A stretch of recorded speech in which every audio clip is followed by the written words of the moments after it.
persembahan dan perpuluhan dapat ditransfer melalui BCA 857 050 5000 atas nama GBI Musi Palam Indah atau scan barcode QR kode GBI Musi Palam Indah. Tuhan Yesus memberkati.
Shalom Bapak Ibu Saudara, kita berjumpa kembali di Menara Doa kita hari ini. Biarlah semakin hari kita semakin diberkati di hadirat Tuhan. Amin Bapak Ibu. Bapak Ibu boleh membagikan link dari Menara Doa ini kepada keluarga, sahabat atau rekan, siapa saja. Supaya Menara Doa ini semakin memberkati banyak orang. Karena setiap kita sudah diberkati hari demi hari.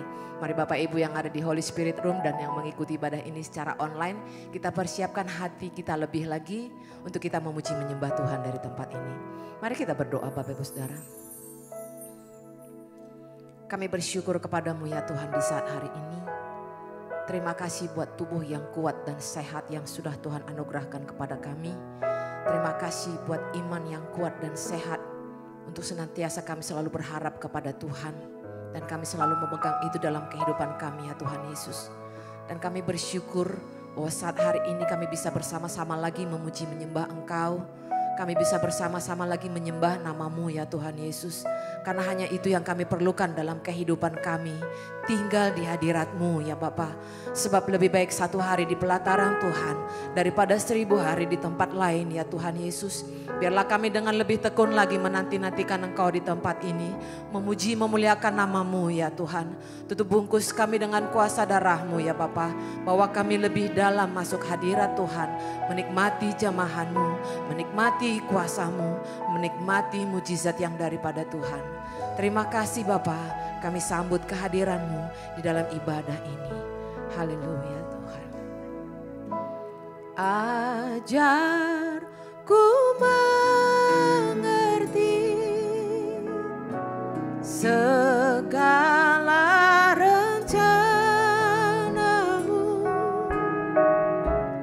Ajarku berharap hanya padamu. Pimpinlah jalan kami. Pimpinlah jalanku dalam terang firman-Mu. Ajarku berharap hanya padamu. Sekali lagi dari awal katakan. Ajarku mengerti segala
ikut Yesus. Saya mau iring Yesus. Saya mau iring Yesus sampai selama-lamanya.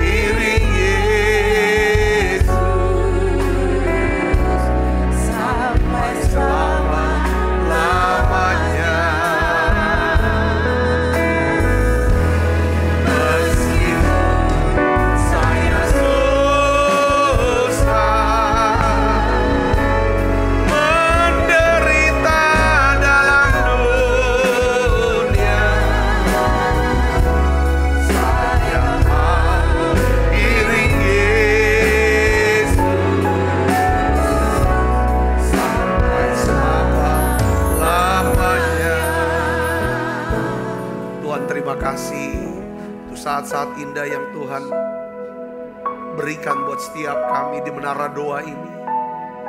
Menara doa, ya Tuhan, menjadi satu ya Tuhan.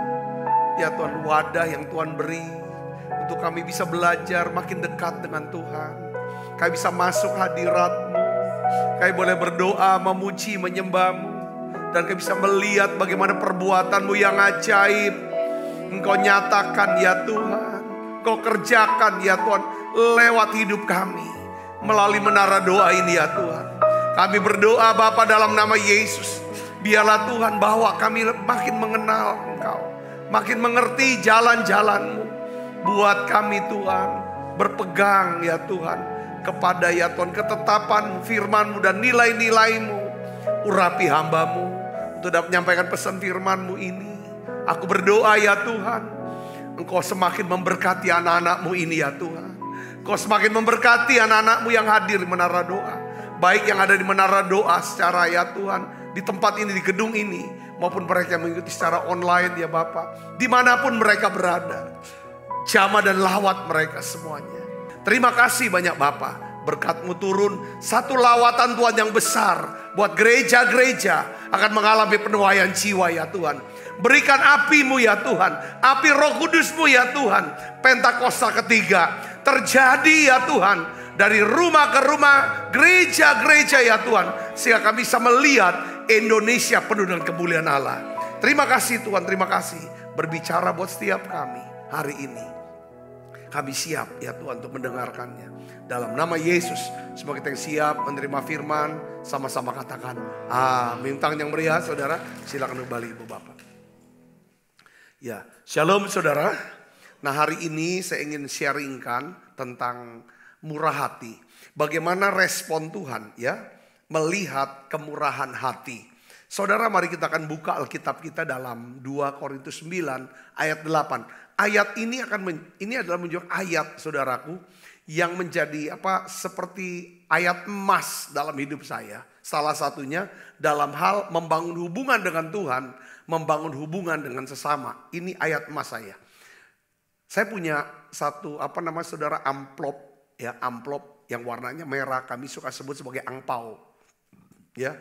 Kalau saya memberkati orang-orang, saya ingin memberi uang kepada seseorang atau siapapun, saudara, saya pakai ampau itu, amplop warna merah itu. Nah di amplop warna merah itu saya tulis nama saya, ya saudaraku, dan saya tulis ayat ini. Saudara, ayat ini. Nah, kenapa saya harus tulis 2 Korintus 9 ayat 8? Ini yang ayat ini yang saya tulis. Kenapa saudara? Ini ada alasannya. Saudara Yesus, yang ini alasan yang saya ingin sharingkan hari ini sebenarnya. Mari kita akan buka Alkitab kita. 2 Korintus 9 ayat 8 kita akan baca sama-sama saudara. 1, 2, 3. Dan Allah sanggup melimpahkan segala kasih karunia kepada kamu. Supaya kamu senantiasa berkecukupan di dalam segala sesuatu. Dan malah berkelebihan di dalam pelbagai kebajikan. Kalau saudara baca pelan-pelan nanti setelah menara doa ini, ya ayat ini coba baca pelan-pelan. Saudara mulai pikirkan, saudara mulai renungkan, dan minta Roh Kudus beri saya pengertian. Saya percaya ayat ini benar-benar luar biasa. Saya ingin ajak baca sekali lagi yuk. 1, 2, 3. Dan Allah sanggup melimpahkan. Melimpahkan itu cuman, ya, jadi artinya memberi sampai berkelebihan gitu. Melimpahkan, memberi sampai lebih gitu. Ya katakan amin. Kayak saudara nuang air 1 gelas. Saudara tuang bukan cuman kurang dari gelas atau cukup dari gelas, tapi sampai tumpah. Itu namanya Allah sanggup melimpahkan. Apanya saudara yang dilimpahkan? Segala kasih karunia. Wah, kasih karunia ini kekuatan untuk berubah. Kuasa untuk berubah. Baik karakter maupun keadaan hidup kita. Keadaan jasmani, hubungan, keuangan, mental, bisnis, apapun. Kasih karunia. Bahkan oleh kasih karunia, saudara, kita diselamatkan oleh iman. Katakan amin. Jadi kasih karunia ini berkaitan erat dengan apa? Dengan iman. Dia akan limpahkan segala kasih karunia-Nya kepada setiap kita. Amin. Kalau saudara dapatkan berlimpah kasih karunia, saudara, dia segala yang kita butuh, rohani, jasmani, hubungan sosial dan keuangan, segala ini dia akan limpahkan. Ya kan? Supaya apa? Kasih karunia ini. Kamu senantiasa apa? Berkecukupan. Ya kan? Cukup dalam segala sesuatu dan dia kerjakan lagi. Malahan apa? Berkelebihan di dalam pelbagai kebaikan. Cukup buat hidup kita. Entah itu uang, entah itu sukacita, entah itu damai sejahtera, entah itu orang-orang, entah itu hikmat, kecerdasan. Cukup buat kita, bahkan berkelebihan. Ada yang bisa dibagikan, ada yang bisa di-share, saudara, kepada orang lain. Ini ayat keren banget. Katakan amin. Saudara, saya percaya. Ya, GBI, MPI, ya kan saudara, Palembang, Rayon 15. Ya, saudara sudah nangkep pesan ini. Pelajaran utama yang Tuhan ingin kita pelajari, kita mengerti, dan istilah tetangga kita adalah katam, paham, sudah dipraktekkan, mahir. Pelajaran apa saudara? Berlaku murah hati. Ya kan? Hendaklah kamu murah hati seperti Bapakmu yang di surga adalah murah hati. Amin saudaraku. Ini paling penting. Saya pernah dengar cerita, ini saya tulis ya. Tentang seorang pria, dia bawa anak laki-lakinya ke McDonald untuk belikan French fries, saudara, kentang goreng, ya, kesukaan anak laki-lakinya nih. Dia belikan dalam ukuran yang besar sekali, saudara. Nah, dalam perjalanan pulang, ya, pria ini dia ulurkan tangannya, saudara, sambil nyetir dia ulurin tangannya, lalu dia ambil satu kentang goreng yang kecil yang ada, saudara, di tangan anaknya yang laki-laki itu, saudaraku. Diambil, dia makan. Saudara, ini cerita, ini kisah nyata. Lalu anak laki-lakinya, saudara, tiba-tiba dia marah. Dan dia bilang,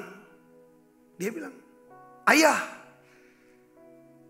ya kan, kenapa kamu ambil kentang saya?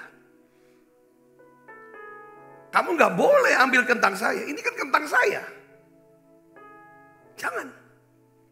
Wah, bapaknya kaget, kok anaknya begitu. Lalu si bapaknya ini, si ayah ini memiliki 3 pemikiran tentang si anak. Saudaraku, yang pertama, pemikiran pertama, saudara dengarkan baik-baik. Anak saya ini tidak mengerti, dia gak ngerti. Dia ini lupa bahwa saya sumbernya, sayalah orangnya, ya kan, yang membuat dia bisa makan kentang goreng kesukaannya dalam ukuran yang besar. Saya ini orangnya. Saya yang bawa dia ke McDonald. Saya yang membayarkan dia kentang itu. Saya yang berikan dia kentang itu. Dan saya yang antar dia pulang. Ini anaknya kecil. Jadi saya nih satu-satunya yang buat anak saya ini bisa makan kentang goreng kesukaannya. Itu yang pertama. Saya tangkap sini. Amin. Yang kedua, si bapaknya bilang begini. Anak saya ini tidak menyadari. Ya kan? Bahwa kalau saya mau, kalau saya menghendaki, saya bisa aja ambil rampas semua dalam sekejap. Dan dia tidak bisa makan kentang goreng itu. Betul? Saudara, betul gak? Dia punya power kok. Dia lebih punya kekuatan lebih besar. Atau dia bilang, saya bisa saja membeli satu lagi. Ya kan? Kentang goreng dalam ukuran yang besar. Atau saya beli, saya punya uang kok kata bapaknya. Untuk beli satu truk kentang goreng. Saya bisa lakukan dua hal itu. Jadi bisa ambil, bapak ini bisa ngambil. Atau dia bisa beli lebih banyak lagi.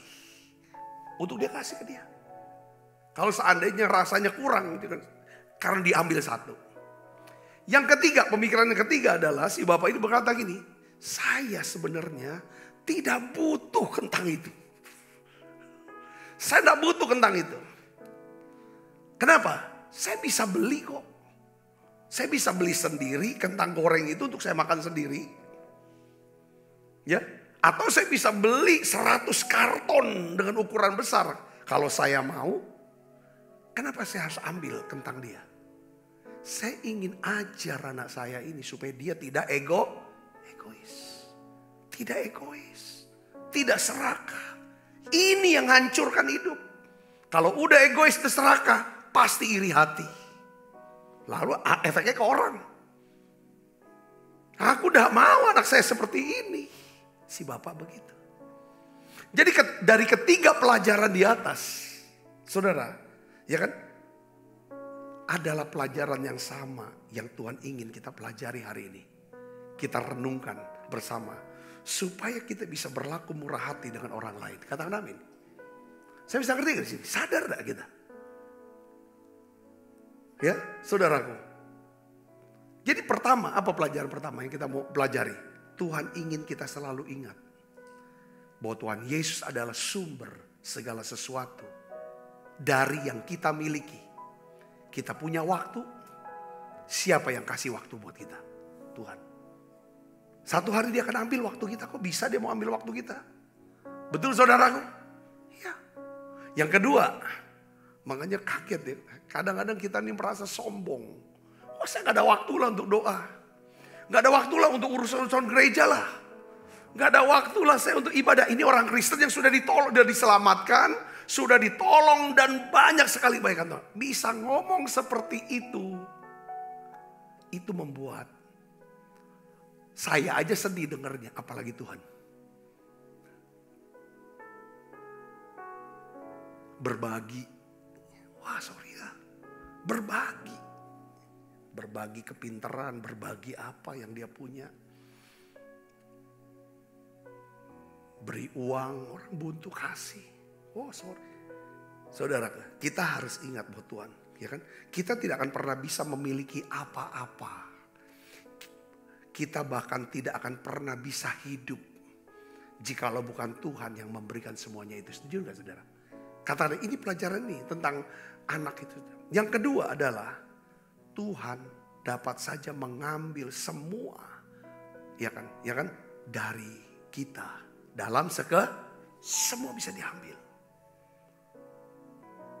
Saudara, tiap hari yang ada di dalam diri kita, kalau Tuhan berkati kita, buat kita sukses, buat kita dikenal, kenal orang kaya, orang terkenal, siapapun, saudaraku, tujuannya bukan untuk supaya kita bisa menyombongkan diri kita. Kalau saudara punya jabatan, hati-hati dengan kata-kata. Itu siapa kalau bukan aku? Hati-hati. Tuhan mau kita berkata semua itu karena Tuhan. Hati-hati walaupun bercanda, hati-hati. Setan paling seneng tuh dengerin waktu kita bercanda, apalagi lagi serius. Saudara, Kadang-kadang orang-orang yang suka main-main dengan kata-katanya, ini seringkali tergelincir dan terpleset jatuh. Bukan berarti kita harus serius terus, dah. Tapi hati-hati dengan ini. Seperti si bapak ini anaknya masih kecil kok. Usianya 3, 4, 5 tahun lah. Kalau dia mau ambil semua itu kentang gorengnya, itu gampang. Apa urusannya, mau nangis-nangis. Siapa yang berkuasa, kamu gak ada apa-apa kok. Itu ibarat kita tuh anak kecil, gak ada apa-apa di mata Tuhan. Saya bisa ngerti sini katakan, kalau kita bisa pegang kentang goreng hari ini. Dan sekarang Tuhan mau pakai, mau ambil kentang goreng itu untuk dibagikan, untuk bangun gedung gereja di desa-desa. Bangun sekolah yang bisa jadi berkat. Saudara, nolong orang-orang yang susah. Sementara kentang goreng ini kita bikin untuk pesta kita. Tapi ada orang yang sedang lapar. Lapar mereka. Kalau kita kasih sedikit dari kentang goreng itu, mungkin bikin perut dia jadi kenyang. Terisi, di perutnya kosong. Kentang goreng ini dibeli bapaknya bukan untuk supaya mengatasi kelaparannya dia. Di rumah ada banyak makanan kok. Saudara bisa mengerti maksud saya sini? Katakan amin. Wah, kita bisa ribut gara-gara kentang goreng kita ini. Sama saudara-saudara kita. Sama orang lain kita bisa bunuh-bunuhan gara-gara kentang goreng. Kita penjarain saudara kita, teman kita. Karena kentang goreng. Saudara nangkep gak sini? Bayangkan kalau Tuhan ambil bukan cuma kentang goreng. Nyawa kita pun selesai kok sudah. Kita gak bisa ngomong apa hak kita. Di sini saya mau ajar, bukan mau bicara keras. Kita sama-sama menyadarkan diri. Katakan amin. Bisa kita tahu, oh aku ini ada batas ini.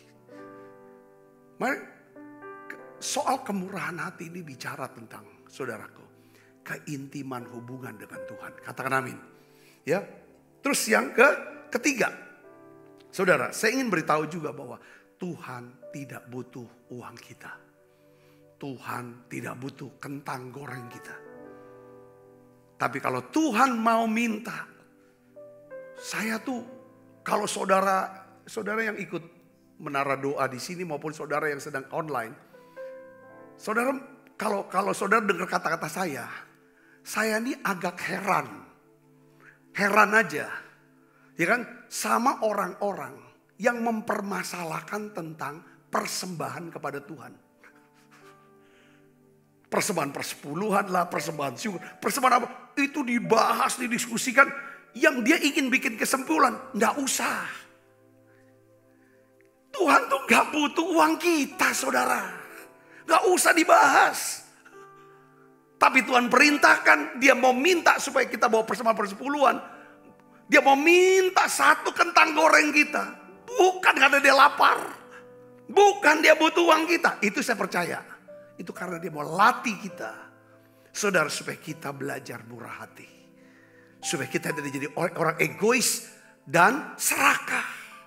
Tapi kita belajar untuk bisa mengasihi Tuhan. Yang mengerti katakan amin. Ini kata kuncinya di sana. Kata kunci di sana. Saya mah males untuk dengerin, ya kan. Boleh gak perpuluhan? Boleh gak? Bukan soal boleh apa tidak bolehnya. Ini bicara tentang Tuhan mau ajar kita. Seperti anak kita. Ya kan, mau gak kita ajarin anak kita?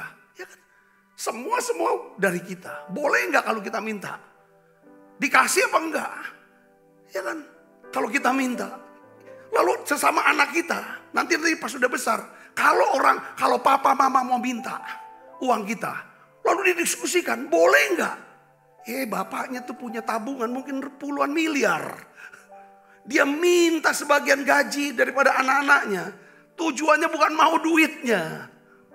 Supaya dia ingat sama orang tuanya. Saya bisa ngerti, katakan amin. Ada banyak orang tua juga bilang, aku sih gak mau minta ya sama orang anaknya. Kalau saran saya, kalau saya nanti anak-anak saya sudah bisa cari uang, saya akan minta uang dia.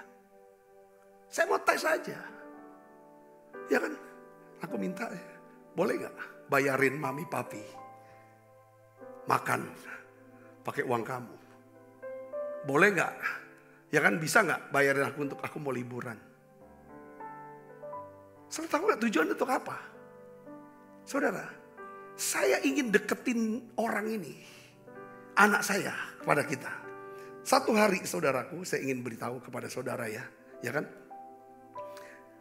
Ada seorang pernah cerita, dia bilang begini, tetangga saya, ini dalam kesaksian ya kan? Dia tanya, ini cerita nih orang ini bukan saya ya, dia tetangga dia sama yang dia cerita sama pendetanya, dia bersaksi pada waktu itu saya punya tetangga, dia bilang, dia datang ke saya, dia tanya, boleh nggak saya pinjam tangga yang ada di rumah kamu? Karena saya lagi mau benerin sesuatu di rumah. Dia bilang, oh boleh, silakan. Pakainya tangga saya, pakai tetangga sebelah kasih tangganya itu. Lalu saudara, dia cerita, belakangan saya tahu bahwa sebenarnya tetangga saya ini dia sudah punya tangga. Dia punya tangga. Ya kan? Sebenarnya nggak perlu pinjam tangga saya. Ya kan? Tetapi kenapa dia pinjam tangga saya? Itulah cara dia mau membangun hubungan dengan saya.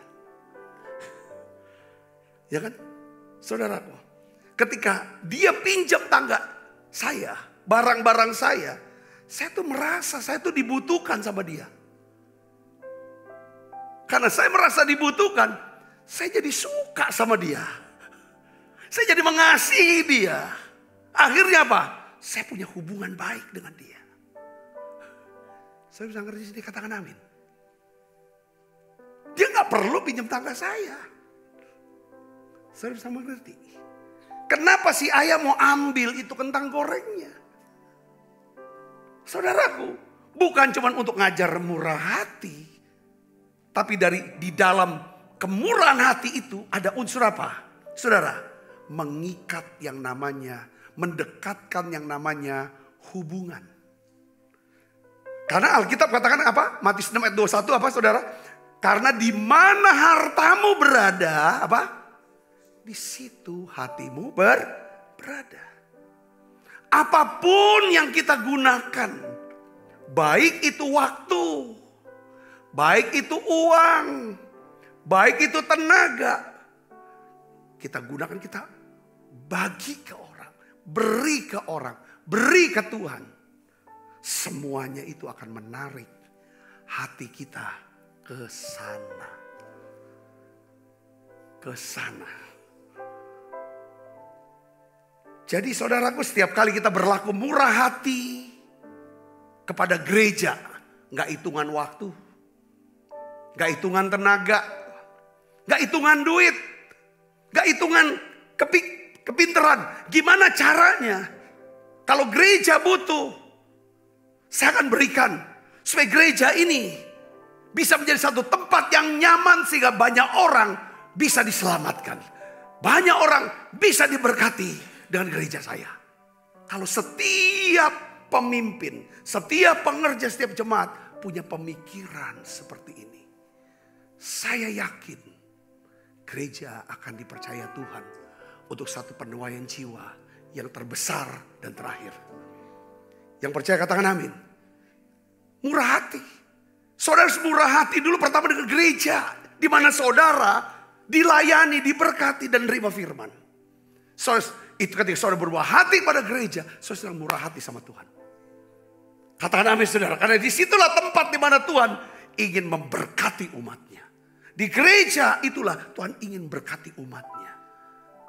Membangun iman umatnya. Supaya umatnya punya iman dan hidup dalam apa? Kebaikan dan kemurahan Tuhan. Hidupnya berbahagia di rumah tangga. Setiap kali kita murah hati, berlaku murah hati. Dengan tetangga kita kah? Dengan orang-orang miskin lah. Di sanalah hati kita. Kita jadi suka sama orang itu. Saudara, kalau taruh uang kita, waktu kita nanya, kita jadi suka sama orang itu. Kenapa kok Yesus ajar kepada orang kusta setelah dia tahir bilang, kamu perlihatkanlah dirimu bawa persembahan kepada imam. Yesus berkata dan perjanjian lama katakan, karena Imam inilah yang memvonis bahwa orang itu kusta. Ketika orang itu divonis oleh imam kusta, pasti dia terluka dengan imam itu. Dia berjarak hatinya dengan imam itu. Dia sulit untuk suka dengan imam. Kalau dia gak suka sama imam khotbah, ya kan saudara, sulit untuk dia bisa dengarkan dan terima khotbah dia. Oleh karena itu setelah takhir, kau kembali ke imam, bawa uang kamu. Supaya di mana uangmu berada, di situ hatimu ada. Supaya ketika imam mengajar firman yang dari Tuhan, kau bisa dengarkan itu. Saudara bisa mengerti sini, katakan amin. Nah, orang jemaat murah, jemaat saudaraku, ya kan mula-mula itu adalah gereja. Itu orang Kristen pertama itu terkenal karena apa saudara? Murah hati. Saudaraku, ya. Kisah 4 ayat 32. Coba kita baca sama-sama. 1, 2, 3. Mereka sehati dan sejiwa. Dan tidak seorang pun yang berkata bahwa sesuatu dari kepunyaannya adalah miliknya sendiri. Tetapi segala sesuatu untuk kepunyaan mereka bersama. Jadi dikenal orang-orang murah hati. Ya kan? Sehingga Alkitab, saudara, mengatakan di dalam ayat ke-47. Kisah 2 ayat 47 katakan apa? Mereka disukai semua orang. Mereka apa saudara? Karena mereka murah hati, mereka disukai semua orang. Lalu dampaknya apa saudara? Tiap-tiap hari Tuhan menambah jumlah mereka dengan orang-orang yang diselamatkan. Jadi penuaian jiwa, saudaraku, ya kan selalu berkaitan erat dengan apa saudara? Ada orang yang disukai. Orang itu disukai karena orang itu murah hati. Yang mengerti katakan amin. Jadi saudaraku, salah satu pelajaran utama dari kehidupan adalah mari kita belajar bagaimana berbagi dengan murah hati. Katakan amin saudaraku. Katakan amin. Saya berdoa saudara diberkati dengan pesan ini. Mari kita belajar berbagi. Minimal senyum. Itu gak keluar duit saudara. Gak keluar waktu juga. Kemurahanmu lebih dari hidup. Kemurahanmu lebih dari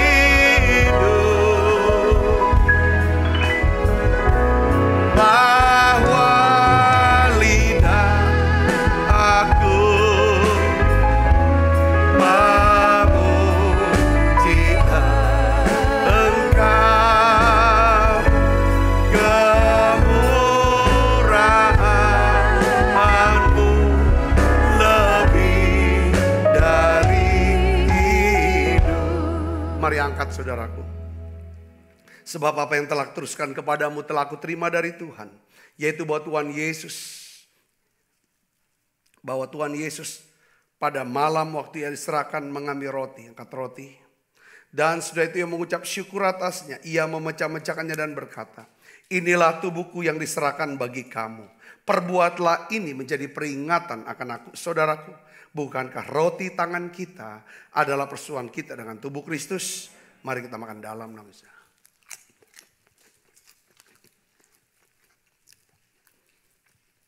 Demikian juga yang mengambil cawan sesudah makan lalu berkata, cawan ini ada perjanjian baru yang dimeteraikan darahku. Perbuatlah ini setiap kali kamu meminumnya menjadi peringatan akan aku. Saudara, bukankah cawan perjanjian ini yang atasnya kita ucapkan syukur, ada persoalan kita dengan darah Kristus? Mari minum dalam nama Yesus. Syukur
angkat kedua tangan kita. Kekasih Kristus terimalah berkat yang berlimpah-limpah daripada Allah Bapa di dalam anaknya yang tunggal Tuhan kita Yesus Kristus. Persoalan yang manis para Roh Kudus menyertai saudara semua mulai saat ini sampai Yesus datang menjemput kita mempermain dan sampai selama-lamanya. Semua kita yang percaya berkati sama-sama katakan amin. Tuhan berkati saudara semuanya.